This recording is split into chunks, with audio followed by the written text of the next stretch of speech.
number 6 of 16 children. Born to one mom and dad. Parents that wanted us. They wanted 16 children. Imagine that. My mom had her 69th grandchild last week and the 70th one on the way. My mom is 85 years old, still lives on the family farm, and she's never been in a grocery store in her life. Why?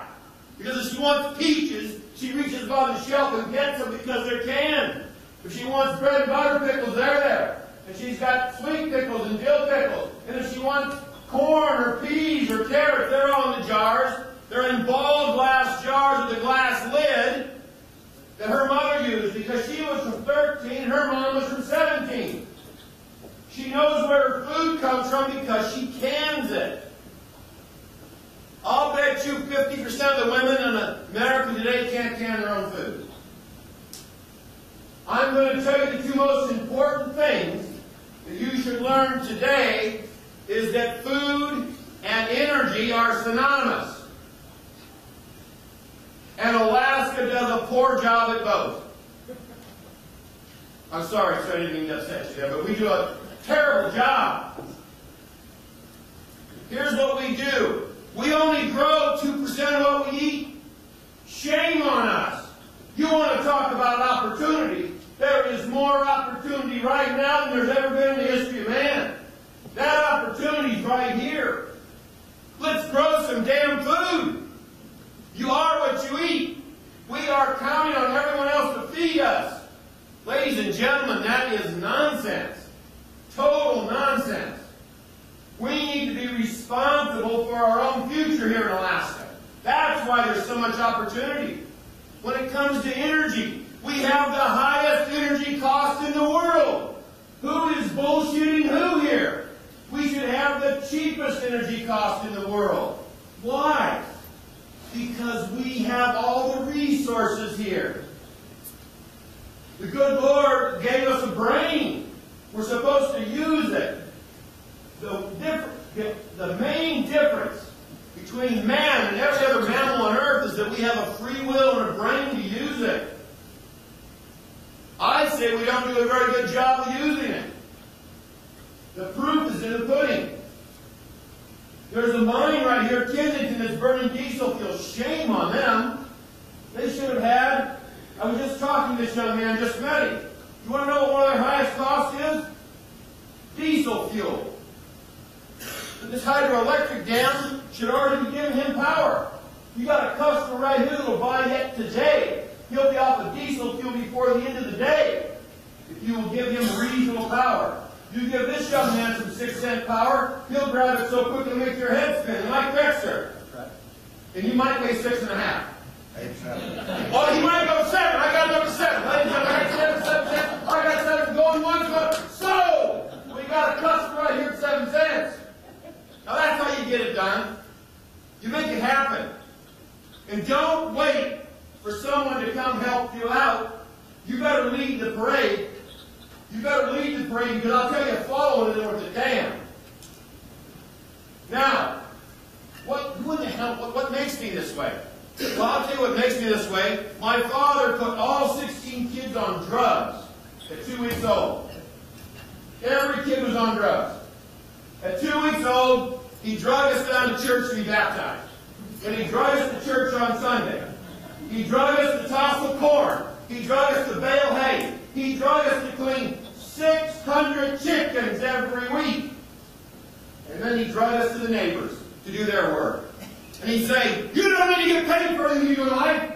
If he ever caught you taking money, he drug you to the woodshed and he administered love. Now, I'm going to tell you, my dad administered some real love. And you couldn't take too much of my dad's love. But I'll tell you, he was the kind of guy, he was a strict old German. But when he greeted his kids, he greeted you with a hug and a kiss on the cheek. He treated his sons and daughters the same. That's what made him special. I'm telling you, more people should be on drugs. Your kids should be on drugs. You should teach them about the good Lord.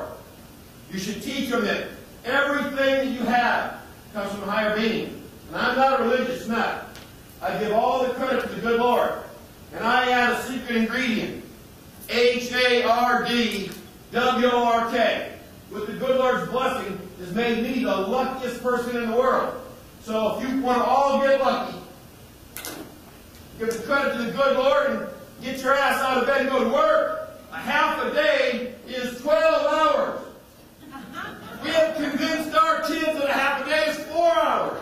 And a full day is 8 hours. Ladies and gentlemen, get your watch, take a look at it. If you're not working a half a day, you're never going to get ahead. You'll never get ahead. You've got to be working 3/4 of a day. And you'll be amazed at how lucky you're going to become. You will become unbelievably lucky. Look at your watch. Teach your kids what a half a day is. Teach them what a half a day is. Put in the effort. Now, should we start?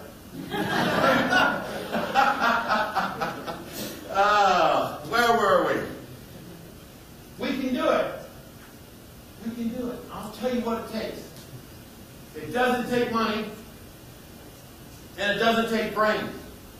Alaska has more money than most countries in the world. We have a permanent fund with about $68 billion in it. We have $12 billion sitting over here right now that if we're not careful, these politicians are going to blow it. I'm telling you, with that $12 billion, they should build only energy projects. That whole $12 billion, you shouldn't have to worry about funding. What you people should do for this power line is collectively say, look, we want to do this. We want to borrow the money from the state. We want to pay no interest. We'll pay every dime back. We want a moratorium for the first 10 years. You don't pay one dime. After that, you pay every dime back to the state. And no interest. That's how these projects should be funded. There shouldn't be an energy project in the state of Alaska. If it's worth a shit, it shouldn't be funded.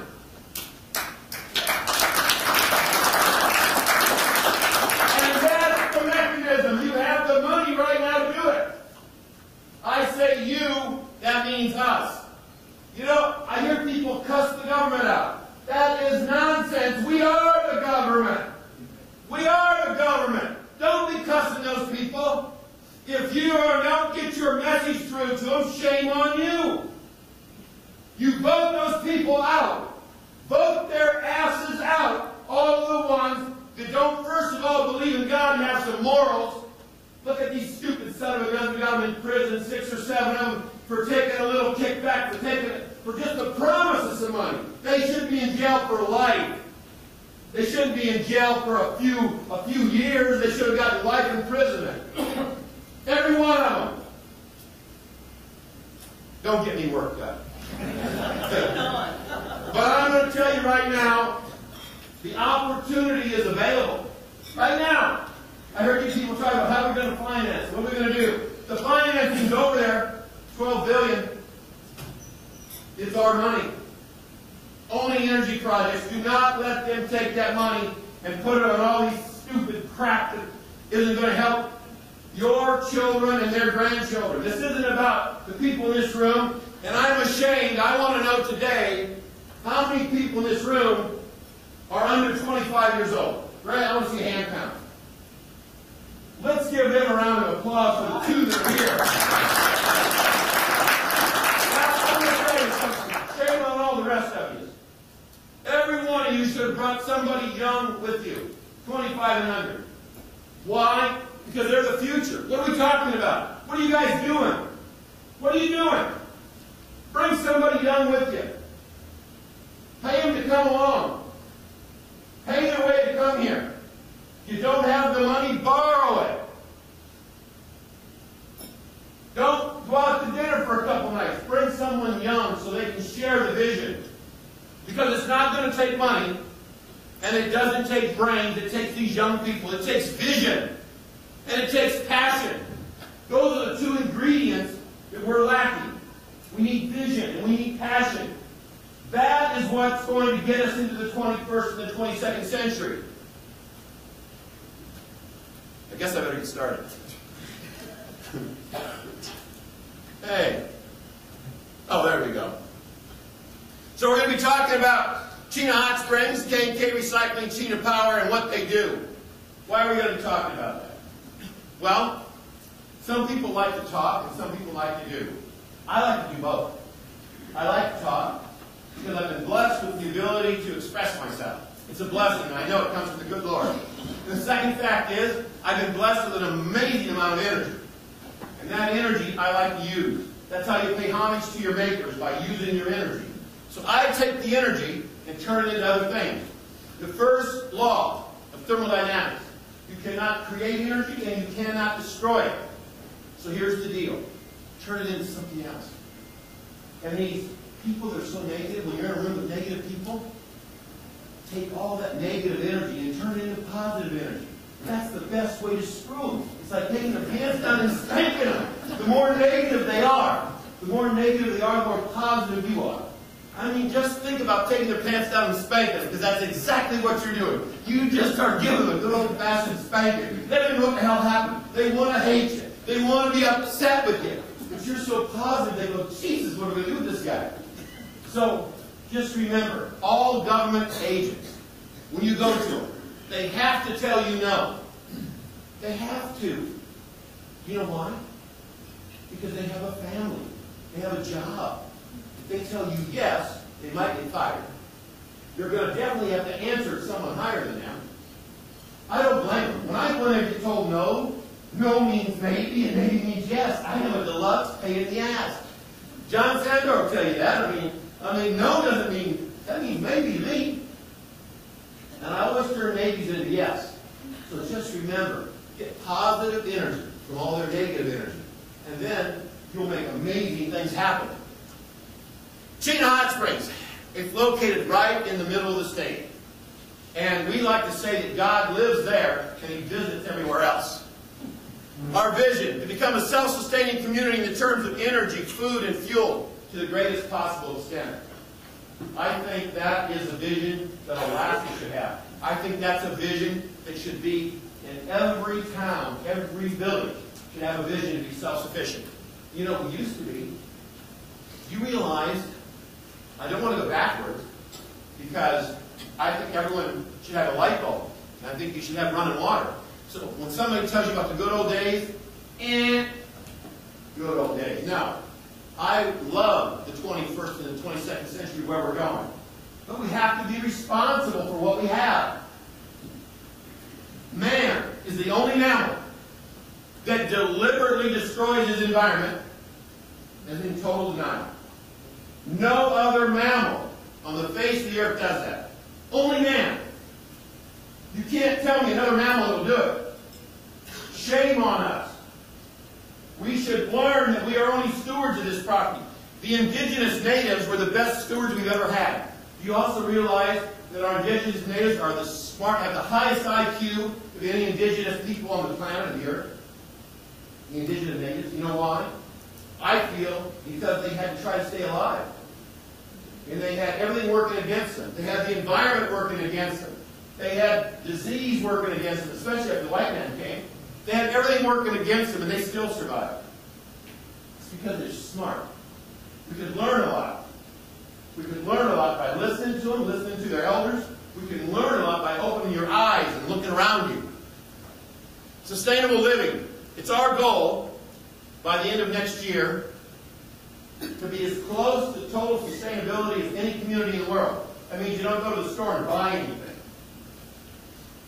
The healing waters. It says in Genesis, on the third day, there was life-giving water flowing from the earth. They're talking about Chena Hot Springs. I didn't write the book, I only read it. So, if you haven't had it open and looked in there, it will say that in Genesis, and they're talking about Chena. Now, it's a miracle water, and that's exactly what it looks like. Now, those big rocks were left over from a road job. They were too big to go through the crusher. So you have to look around you and say, what are you going to do with those big rocks? I'm going to build me a lake. Now, I'm going to tell you, the government went nuts. And they said that, they arrested my wife.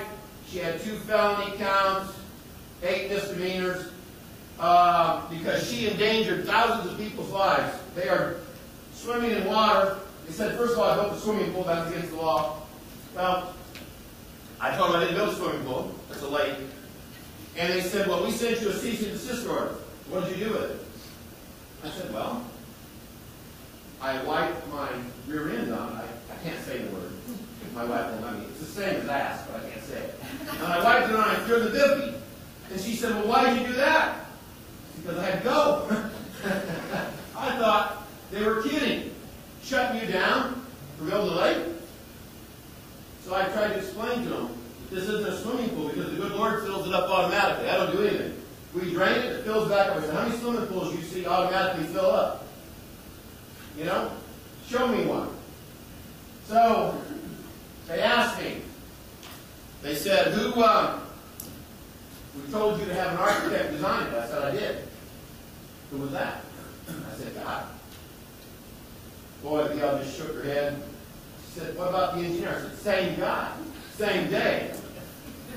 And they let me know that God's name will not be used in DEC's office. And the meeting was adjourned. And then I brought out a dollar bill to show them that it says, in God we trust. I ruined their day, let me tell you. Now we have a law. We're the only state in 50 states that has a law that says you can swim in unchlorinated water. Because I'm the most tenacious rascal you've ever met in your life. It took me 2 years of my life, but we now have a law. We're the only state that has it.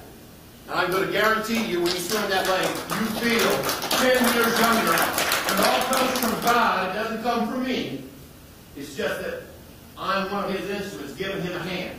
He rested on the 7th day, and He told me I still have to work. Now, my wife says, it says in the Bible, that if your ox is in the mud, you can get him out. She said, the problem with you is you push your ox in the mud so you can work on the Sabbath to get him out. And I do. I've been known to push the ox in the mud. Okay, so surveys. Why should you want to be sustainable? Why should you want renewable energy? Well, because it makes you money. It makes you money. Everything you do green is going to make you a bunch of green. That's why you should do it. Not only because it's right. Somebody mentioned here that it needs to make economic sense. I'm going to tell you, every bit of this makes economic sense. What it'll do, it'll turn you into a green. Now, part of the problem is everyone says that, Bernie, Karl, you've turned into nothing but a damn green. You know they're right. I'm not a preservationist, but I am a green. Everything I touch, I turn to green. The difference is, I put my money where my mouth is. So, I turn everything to green. I want to tell you, I got a big old rubber band. I'm planning on making a bunch more green. The size of that rubber band. I'll guarantee you, I have a little bit of green now, but see how big that thing is? I'm going to make me a lot of green. I'm planning on success right there. I got the money enough to hold it. So, everything you touch, you can turn to green. Be a green. Turn into a green.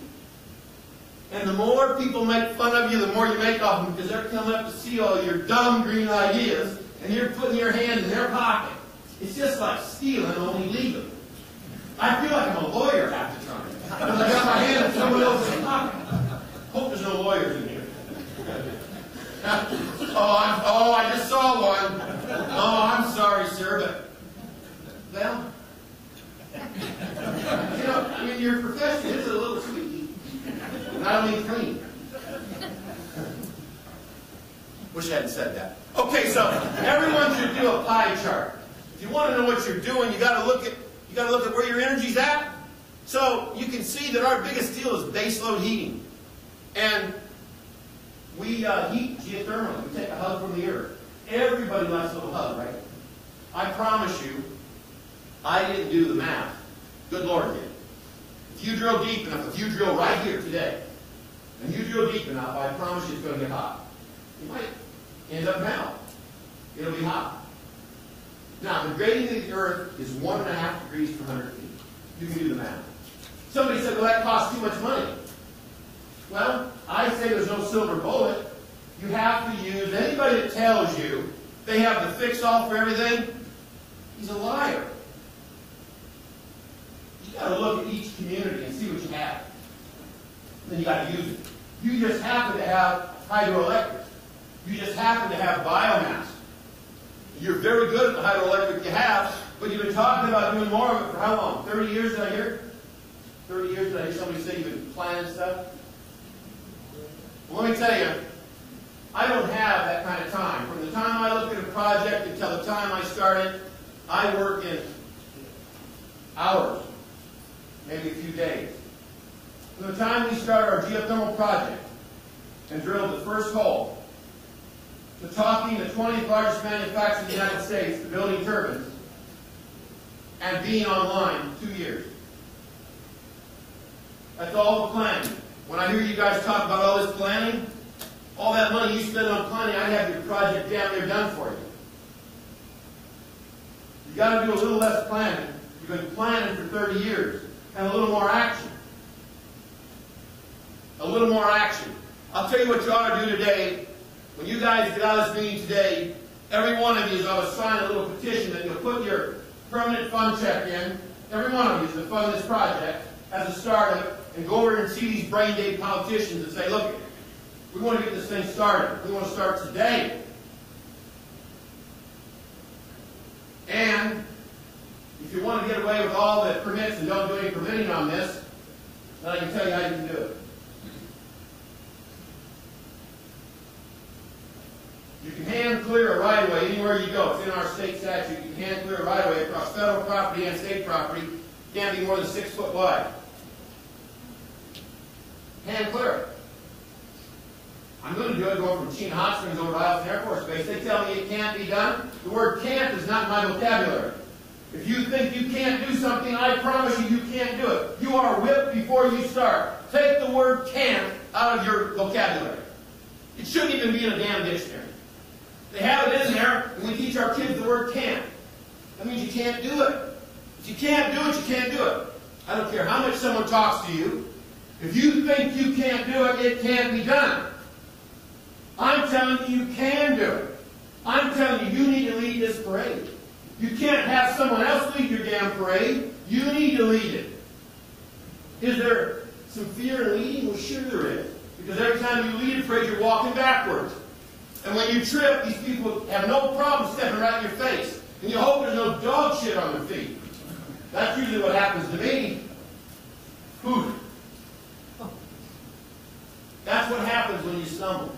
But you see, failure, Webster's got to be an idiot. Failure is if you don't succeed. You're a failure.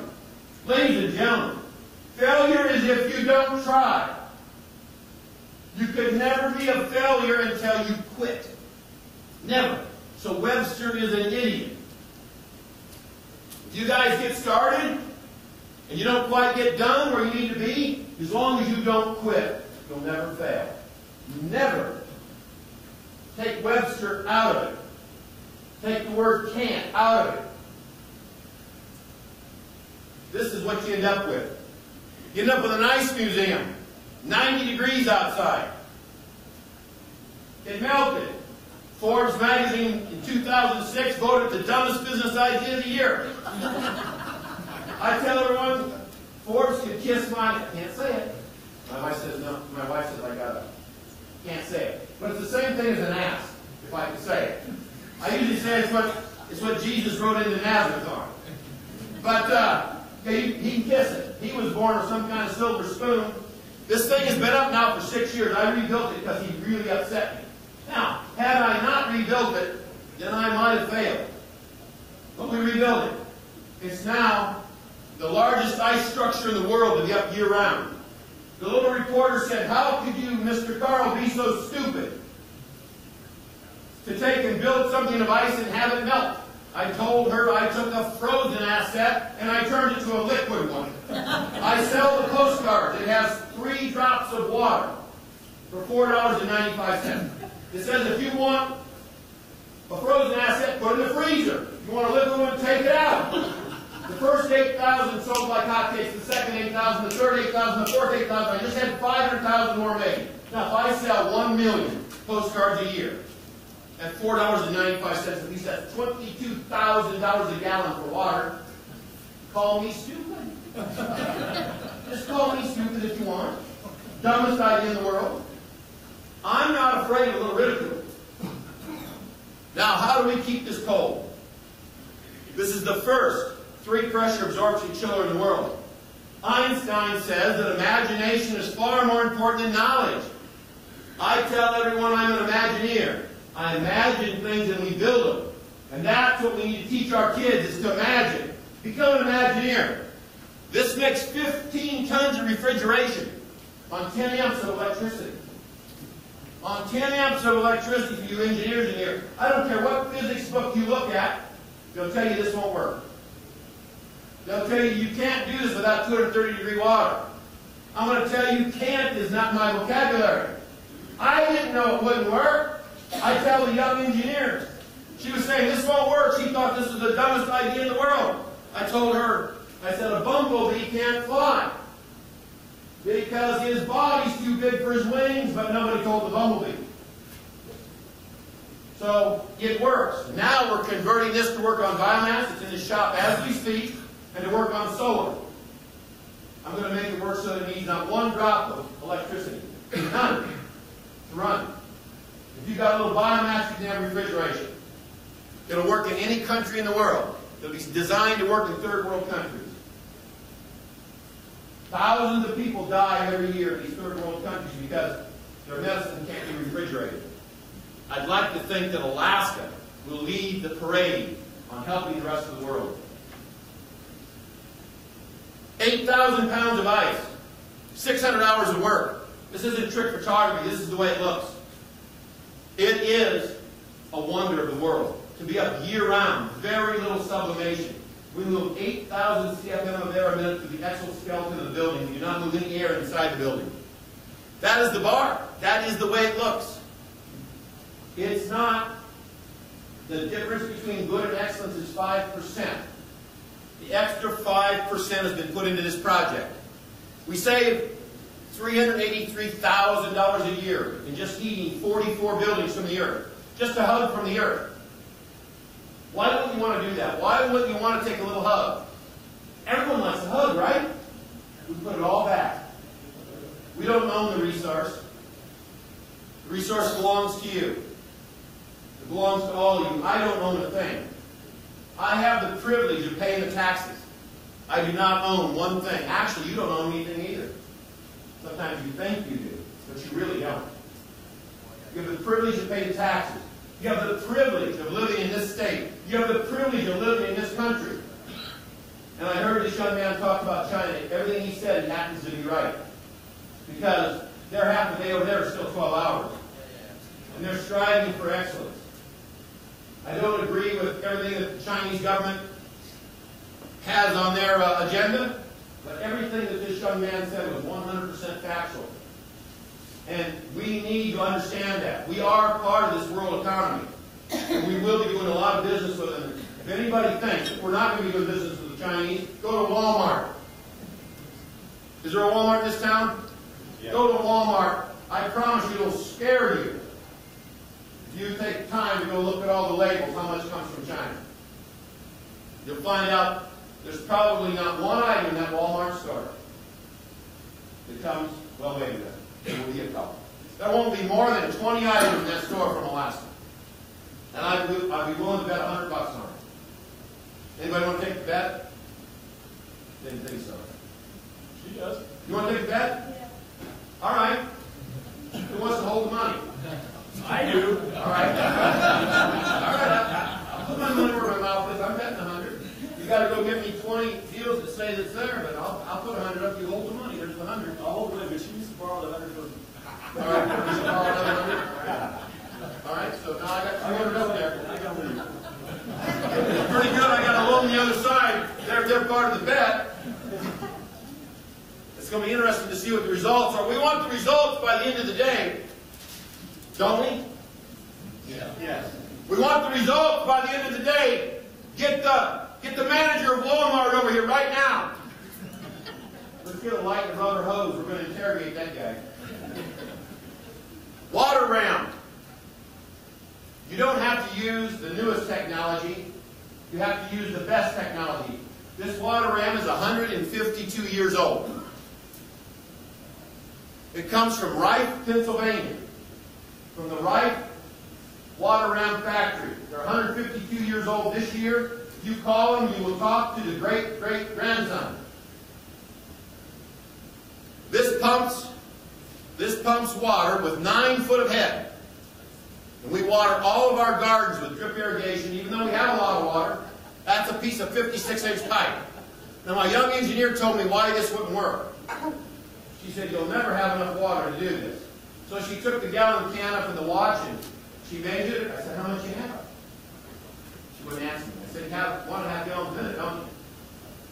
She said, but it shouldn't work. She said, because here's all the friction loss. I said, yeah, but you didn't count on the oversized heat exchanger. I said, it's 3 times bigger than you need because we actually heat the water up. Geothermal. So you didn't take any of that into account.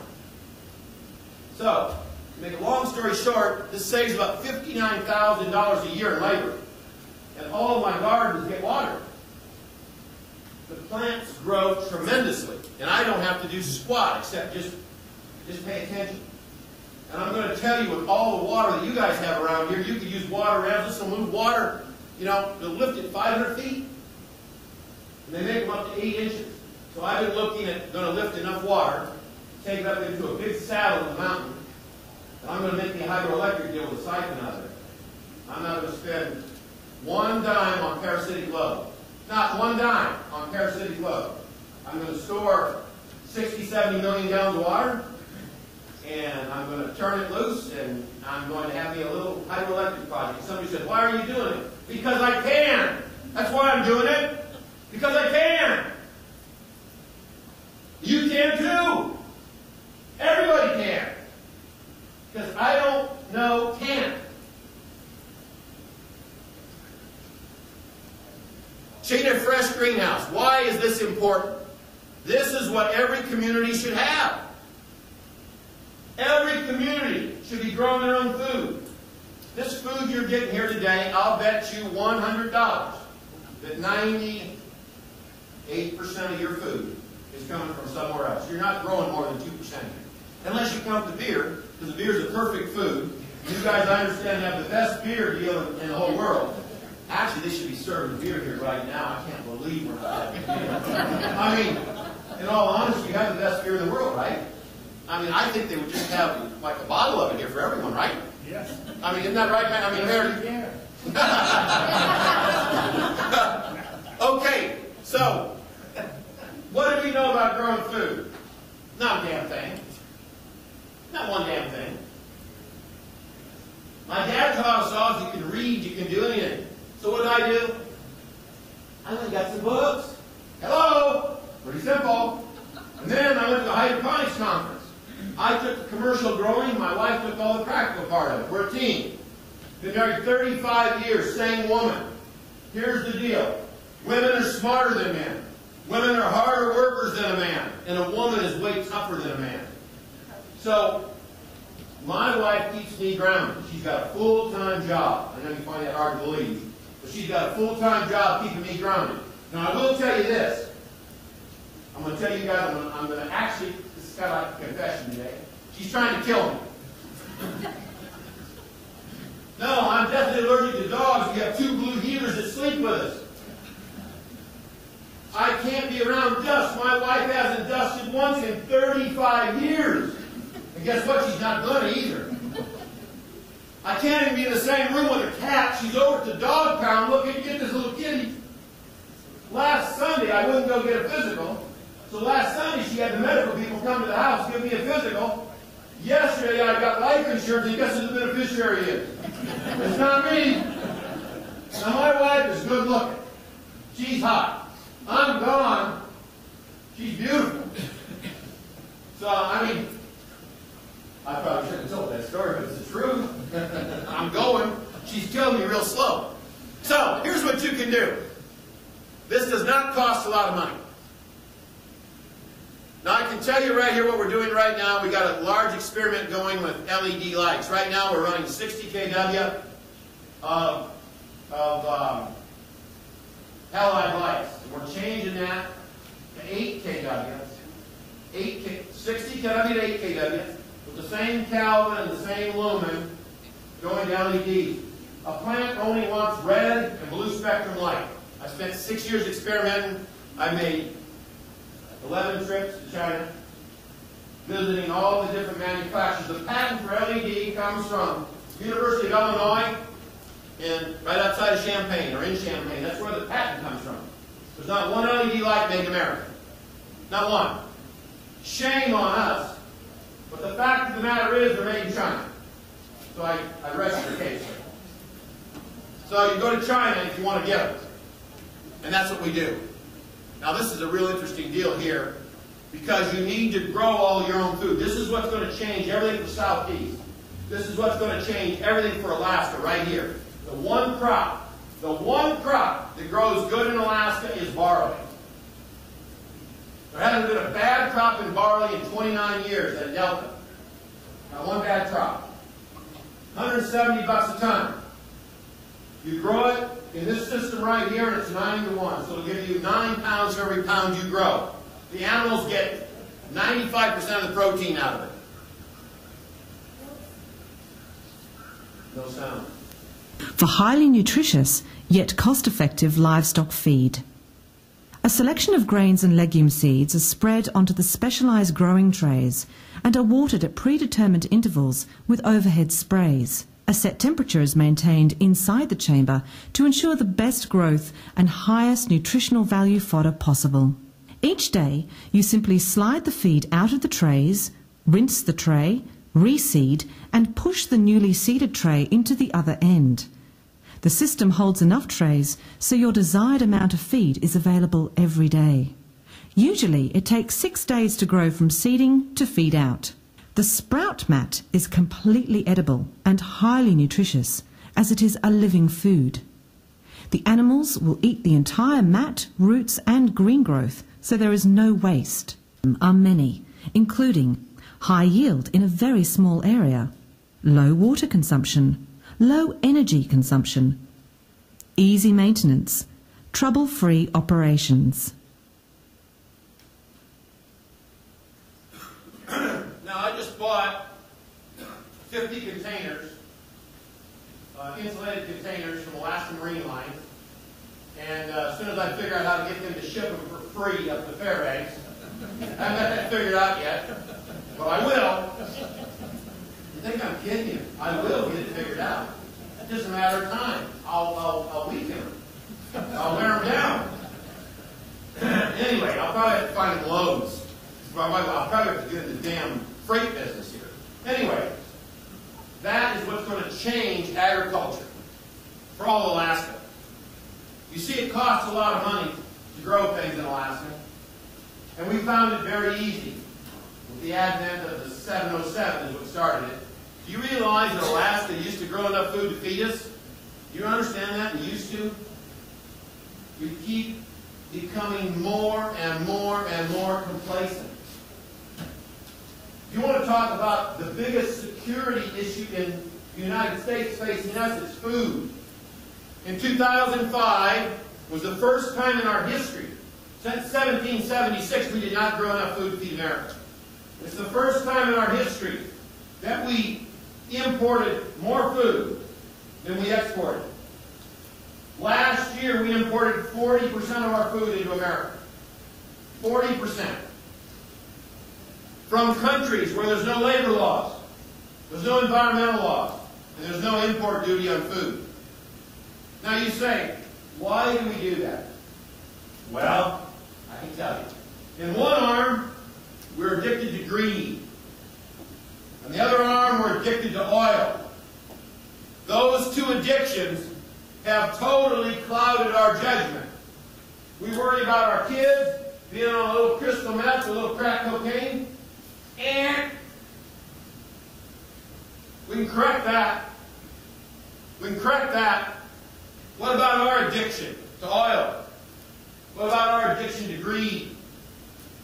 Those are the two most addictive drugs known to man. There's nothing more addictive than oil. There's nothing more addictive than greed.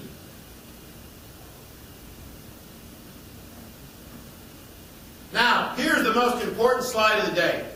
We run what I call a balanced system. We bring in all the beneficial bugs. Now that's ladybugs making ladybugs. I had nothing to do with that. This is not trick photography. I don't want to have to rate the sex. But that is nature at its best.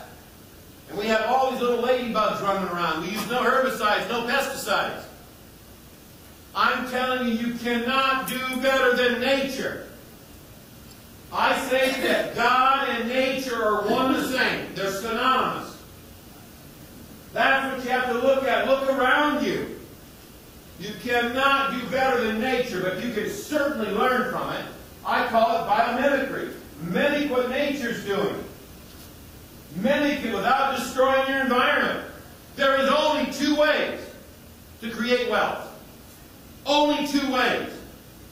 One, you can grow it. You can grow wealth. Two, you can mine it. That's the only two ways to create wealth. All the rest of this is total bullshit. Yeah, I said it, bullshit. Because that's what it is. All this paper wealth and making all this wealth on paper, that's why we're in trouble today. That's why your grandkids and their grandkids are going to be in debt for their whole life. Because we created the wealth on paper. You have to grow it. You have to mine it. That's the only two ways. There is no other way. You'd think I was an advertisement for the mining company, but I'm not. And we've got two of them here. Yeah, I'll be on your board. Oh, boy. Now, this looks like trick photography, right? Only it's not. Now, I want to tell you, you want to talk about crossing borders to learn something, you do not have to be the brightest bulb on the tree. You just got to be one of the bulbs.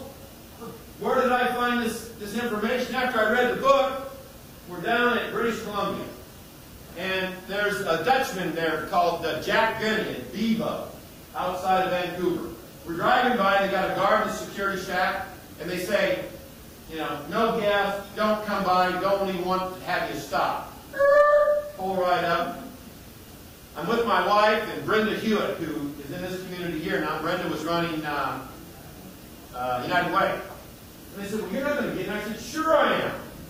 I tell the guard, I tell them, oh, I'm from Alaska, and we're going to do these greenhouses, and we need to get in here and talk to whoever in charge. And you see, you don't ever want to be from anywhere but Alaska, because they let us in. We had to put on the jackets and the coats, and before you know it, these tomatoes right here, we do business with them. Those are his plants. And they're, the last ones we just had were 95 feet long. 18 months old. We're taking tomato growing to a whole new realm. Now, I will be honest with you, I only bought from him just once, and what we did, you can't the seeds, you can't replant the seeds so they don't grow. But you got to take all the suckers off of the plant. That's the little piece that grows right in between the, right here, the sucker. Well, we rooted them. So these are all clones of the other plants. Now they'll tell you it can't be done. But you remember the word can't? It shouldn't be in your vocabulary. What I did was I was mimicking nature. How would nature do it? If the seed won't grow, how would nature grow another plant? Off the plant. My mama raised ugly kids, not dumb ones.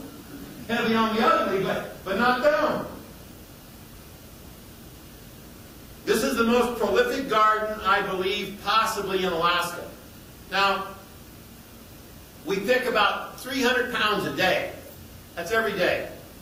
Of squash, zucchini. Now, in these rows, we only use one fertilizer. We have 14 horses and a mule.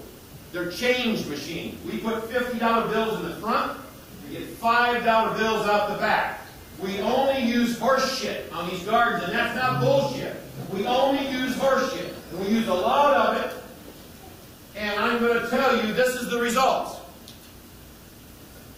And all these flowers, we make a flower salad. You come up there and you eat the flowers, and oh my goodness. There's all these different flavors in your mouth. I mean, it is, I can't explain it to you. It's like you're in, well, you'd think you almost went to heaven. That's kind of what heaven would be like, I think. Eating a flower salad with all the different flavors. We have Demonstration project going on right now for aquaculture. We'll open it up in August at the Energy Fair. And what's interesting about it is that we're growing shrimp. And we're doing it with the University of Alaska. Now, we're doing this as it's a research project, and we're eating the research. So you're not allowed to do this stuff right now in Alaska. There's a moratorium on that, as you all know. So, we're eating the research. Pretty good research, too.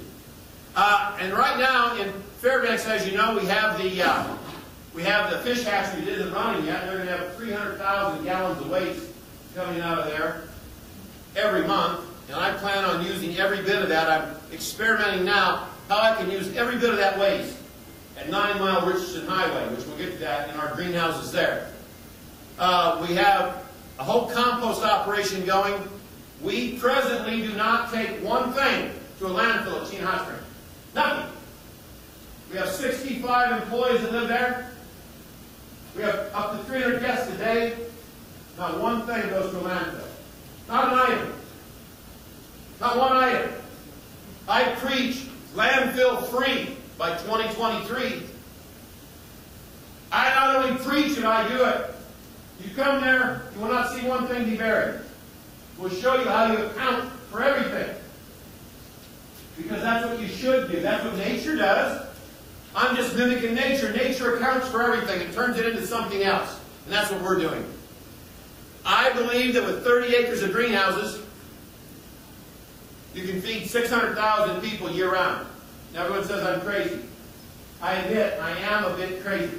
But it doesn't say stupid flashing on and off, does it? Little crazy I am.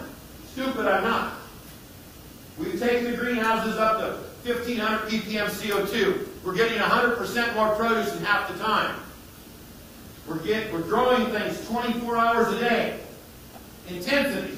We're giving them all the nutrients they want. As many as they can take. And they're giving back to us. And that's exactly how it works.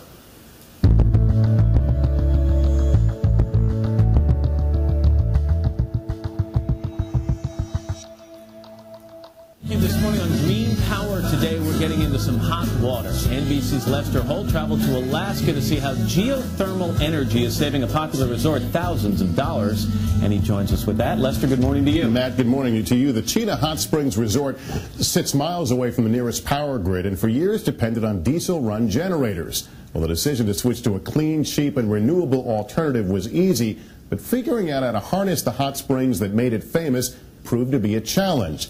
And it's been one that's paid off handsomely. Deep in the snow-covered Alaska wilderness, where it seems spring is always a latecomer, hope springs eternal at this steamy oasis. The natural hot springs an hour east of Fairbanks draw thousands from around the world to the Chena Hot Springs Resort, where the waters not only soothe travel-weary guests, but help heat the resort's buildings. Hey, Rusty, you got a copy? But still, burdened with huge diesel fuel bills to generate power on the sprawling remote property, owner Bernie Karl, a man seemingly in perpetual motion, set his sights on finding a cheap and renewable energy source. The answer, he hoped, was bubbling right below his feet. It was coming from the ground, so you knew it was hot. And you knew that if you drilled deeper, you were going to get hotter. But at 165 degrees, well below boiling point, the water Bernie was drawing from this well was not hot enough to drive electricity-producing turbines. Or at least, that was the assumption. These hot springs were discovered just a little over a century ago, and word quickly got out of the warm and what some believed were healing waters. But the full potential of this water as a source of energy wasn't tapped until just a year and a half ago. This is supplying electricity to the resort. That's when Bernie got together with United Technologies to invent a system that would use that 165-degree water to heat up environmentally safe refrigerant that in turn would produce the necessary steam. Now feel this. Today, 2 of the revolutionary generators hum around the clock, providing electricity to the entire resort complex, including this greenhouse where the resort grows much of its own produce year-round. The more that we get addicted to oil, the better it looks here. When I first bought this place, oil was like 76 cents a gallon.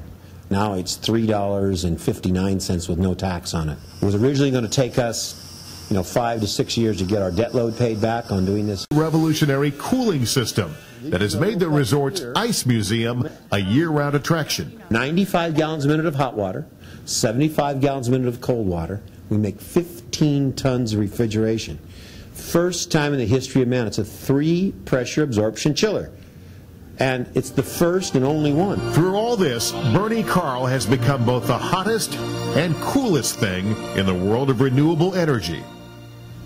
And what they've done at Chena is being closely watched in Alaska's many remote villages that depend on expensive diesel fuel that has to be transported hundreds of miles. And so there's a push for those communities to harness their own renewable energy sources, whether it be geothermal, wind, turbines, or even tidal power. Matt? That contraption he showed you, that system in the building, what did it cost to build? It cost about $2 million. I mean, it was a heavy investment because, as I said, the water wasn't quite hot enough for this, but they said, well, there's got to be a way.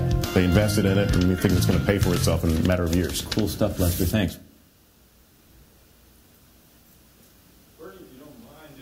Up you for just a second. We're going to be blessed here for a moment by a person that we all know very well, who's then going to introduce his new boss. And so I wanted to give Bernie a chance to rest his throat a little bit, and you guys a chance to absorb a little bit about what you've told him already. And while we do that, we'll have Mr. Jim Strandberg come forward. And Jim, we all know from all of his activities here in Southeast, he's project director of the new Southeast Integrated Resources Plan, and he has his new employer here with him. Jim. Oh, I have to say one more thing. Because out in the foyer, Jim said, can you do something? Because it's really hard to follow Bernie. So what we did was we brought him in right after Lester Holt. So I guess I have to use a loud, booming voice here. Otherwise, you guys are going to go to sleep on me. It's a real pleasure to be with you folks. And as you, yes, I am the project manager for the Southeast IRP, which is a very important regional energy planning project. And we are deeply appreciative of the ACECoalition bringing all of you folks together, and we certainly look forward to working closely with the coalition and the members as we engage in regional energy planning over the next year. But that's not why I'm up here. I want to personally introduce our new executive director of the Alaska Energy Authority, Ms. Sarah Fisher-Goad. She's a longtime AE employee, a friend of mine. I'm honored to be able to work for her, and we thought it would just be good to come by and perhaps have her introduce herself, and if she'd like to just say a word or two. Ms. Fisher-Goad.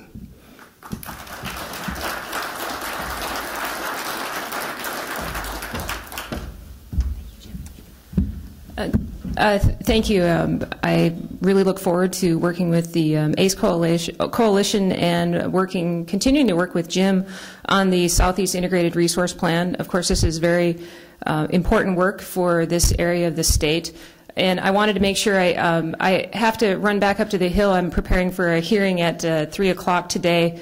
And it's been a busy week in Juneau, but I definitely wanted to make time for you folks to put a face with a name and let you know that I'm available for any meetings and conversations. And through the planning process with the Southeast area, I will definitely try and make sure I'm available at meetings and continue to coordinate with Jim on your efforts and your priorities. So thank you very much for having me here. Thank you, Jim. Thank you, Sarah. We appreciate you stopping by. Did I pick up the check from Jim or from you? I'm not sure which it was that I was supposed to do that with. Okay, we're going to try and get Bernie to do what he does best. And after he finishes up, we're going to try and slip in Forrest Cole. Then we'll have some lunch, and we'll move Chris McDowell to right after lunch. So that's kind of the most recent plan. It's all yours, Bernie. I would just like to say that Sarah will be the best thing that's ever happened to Alaska Energy Authority. She is a hard worker. I already told you that women are smarter than men and harder workers. she will prove that to you. So another round of applause.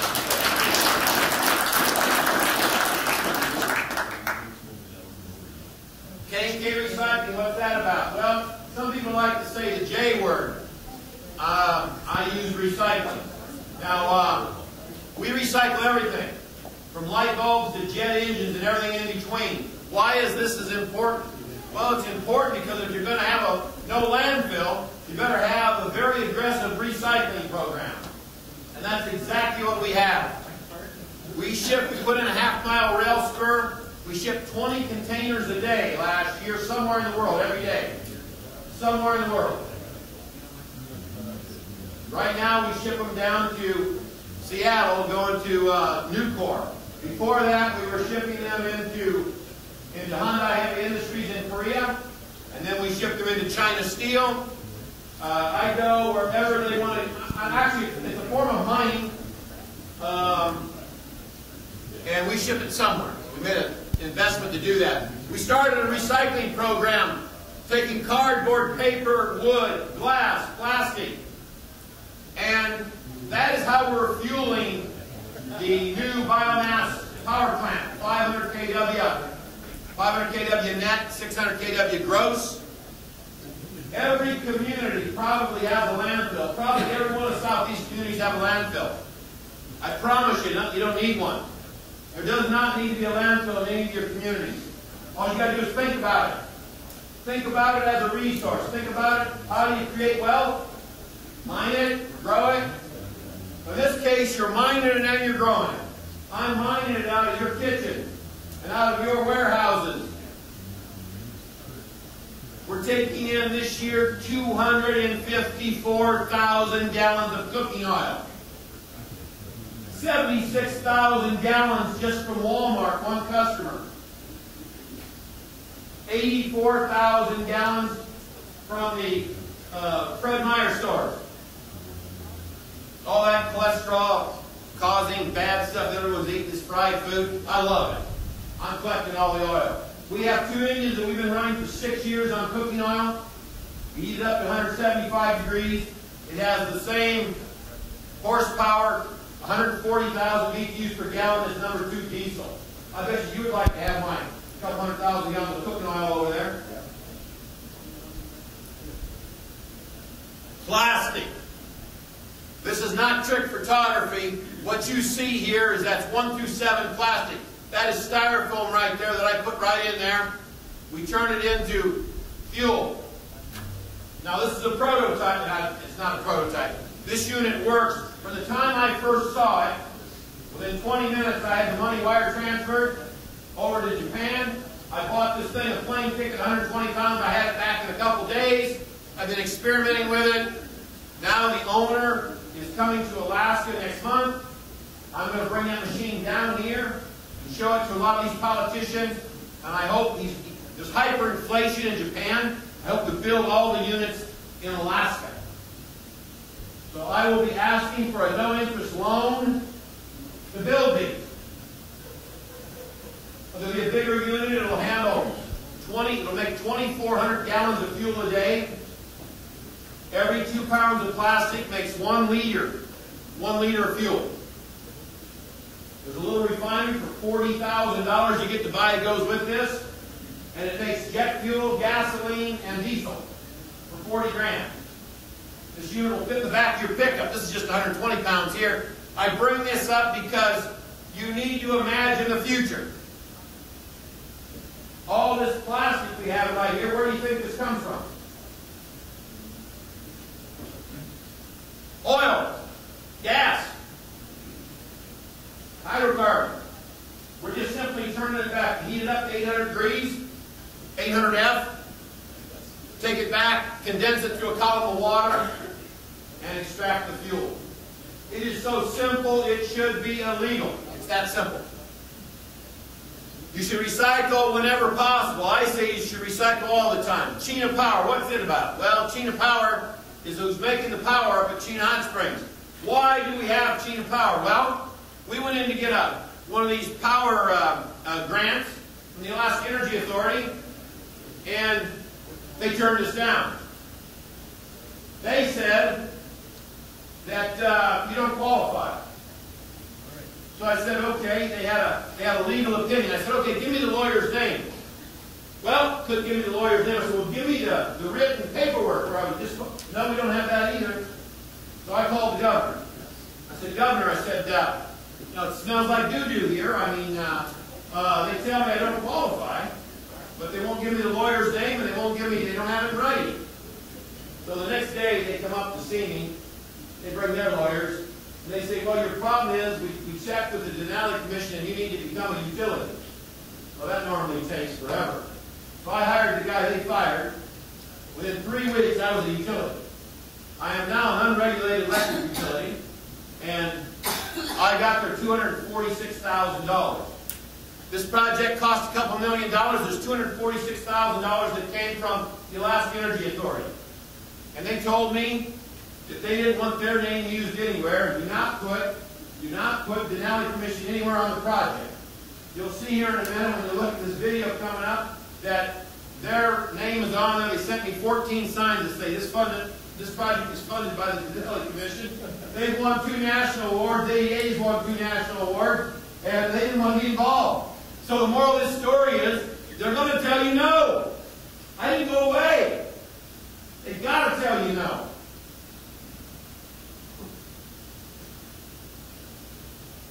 The hot water enters each power generation unit. In this binary system, the well water does not come in contact with the turbine, but rather its heat is transferred to a secondary working fluid as it passes through the coils in the heat exchange tank. Because the working fluid has a boiling point much lower than water, the fluid flashes to vapor quickly and moves upward, passing through the turbine. Pressure from the vapor spins the turbines, which in turn spins the electric generator. Each unit can generate about 280 kilowatts of power. After leaving the turbine, the vapor moves upward into the condenser tank. Here, cooling water enters the condenser from the cooling towers and circulates through coils in the condenser tank and cools the vapor, allowing it to condense back into a fluid.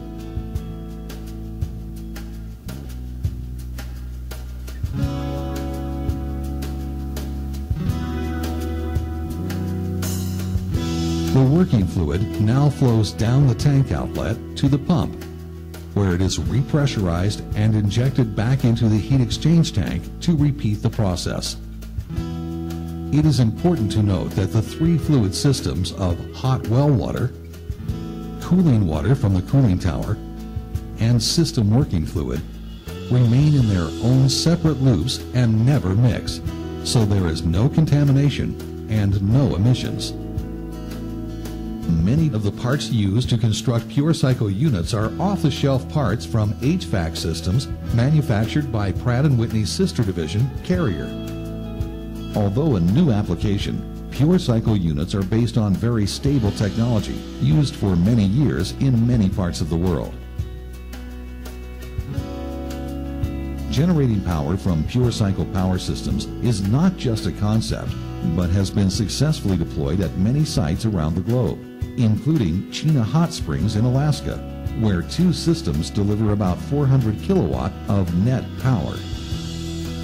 200 kW. This is enough electricity to run 200 homes. Today, Karl has 3 geothermal power generators on his property. Together, the units provide enough electricity to power and feed the entire resort year-round. Okay, we're going to wrap this up real quick. This is a portable unit built at Chena Hot Springs. This is in Utah right now, working on an oil well. I figure there'll be 1,000 of these running in the next 3 years, all being built in Alaska.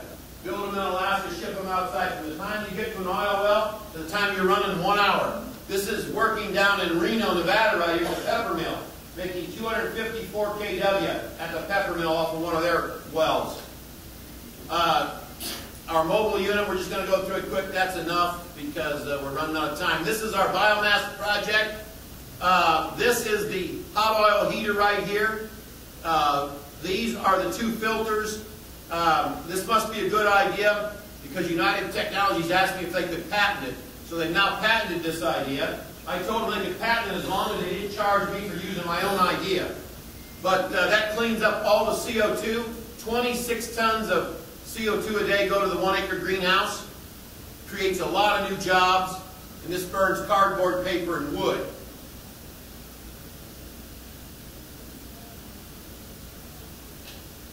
And that's what it burns right there. And here's what the plant looks like. I mean, it's just about ready to go into production. We've already been testing all the different machinery. I want to tell you that all the buildings are recycled. All the machinery is recycled. I take recycling to a whole new realm. All of this stuff was in a fire and burned up. At Eielson Air Force Base, we have a cuber for making fuel pellets. And the way you do this is, you know, when you were talking about bringing your electricity in and it's going to displace maybe a couple of your fuel people and stuff, it doesn't need to. What you need to do is bring them into the fold. I displaced a lot of fuel from Yucca Valley coal mines. I paid Yucca Valley in 1986 the same amount of money that he was making on coal for everything I displaced. And if you want to treat, what you want to do is you don't want to harm somebody in your town that's helped build your town. You don't want to screw him. So you go talk to him and make something work with them so they don't feel like they're getting screwed. It's so simple. And here's what the emissions are without us taking it through our filter. We meet everything that you need to meet today, but now we're going to do away with all of that. Think about that, to run with no smokestack. Think about what that does for the future of Alaska, for the future of the world, for your kids. And everybody needs to match up what you have. You need to match up what you have, then you can figure out what you can do. And that's exactly what you have to do. Sustainability, meeting our needs without compromising the ability of future generations to meet their own needs. And that's what we need to do. Every community can start a recycling program. Every community can look at renewable energy infrastructure, improving building energy efficiency, replacing incandescent light bulbs, alternative transportation, fossil fuel-free activities, and use local Alaskan foods. Thank you, and I really appreciate your attention.